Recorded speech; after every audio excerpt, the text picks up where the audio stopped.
I'll just mention a couple to you.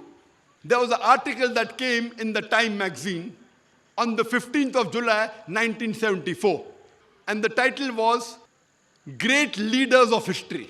And many people gave their reasoning. Who was the greatest leader in human history? Historians gave their views, writers gave, military men gave, businessmen gave, many people gave. One person, he gave his reasoning. His name was Jules Masserman. He was a psychoanalyst, a professor in the University of Chicago in USA. And before he mentions the great leader of history, he gives reasons that a great leader should fulfill 3 criteria. Number one, that leader, number one, should provide for the well-being of the led. Number 2, he should provide a social organization in which the people will feel secure. Number 3, he should provide a set of beliefs. Then Jules Masserman, he gives a name of few leaders. He says that Pasteur and Salk were great leaders in the first sense. Gandhi and Confucius on one hand, and Alexander, Caesar, and Hitler on the other hand were leaders in the second sense. Some maybe also in the third sense. Jesus and Buddha were only leaders in the third sense. But the greatest leader of humankind, which fulfilled all 3 senses, was Muhammad, peace be upon him. And Moses to a lesser extent. Jules Masserman, a psychoanalyst from the University of Chicago, USA, he says that Pasteur and Salk, maybe first category they fulfilled. They were leaders who provided the well-being of the led. Gandhi and Confucius on one hand, and Alexander, Caesar, and Hitler on the other hand, they were of the second sense. That means they gave a social organization in which the people felt secure, and some extent maybe second, some set of beliefs they gave. Jesus and Buddha, he says, only in the third sense, they gave a set of beliefs.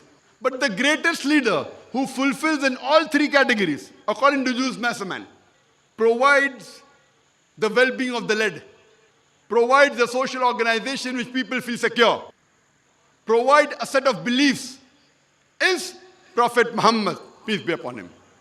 And Moses to a lesser extent, maybe I believe, maybe I think so. Jules Masserman was a Jew, so he put Moses also. And fulfilling Deuteronomy chapter 18, verse number 18, that Prophet Muhammad, peace be upon him, is like Moses, peace be upon him, and Jesus, peace be upon him, is unlike Moses, peace be upon him. There was a book written by a famous historian by the name of Michael H. Hart. The topic of that book was 100 most influential persons in history, right from Adam, peace be upon him, till the time the book was written, a few years back. And number 1, Michael H. Hart is not a Muslim, maybe a Jew or a Christian. He puts number 1, the most influential human being in the world.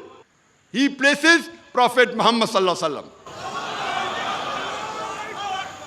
Jesus, number 3. And he says Jesus and Moses, their influence put together is nowhere compared to Prophet Muhammad, peace be upon him, alone.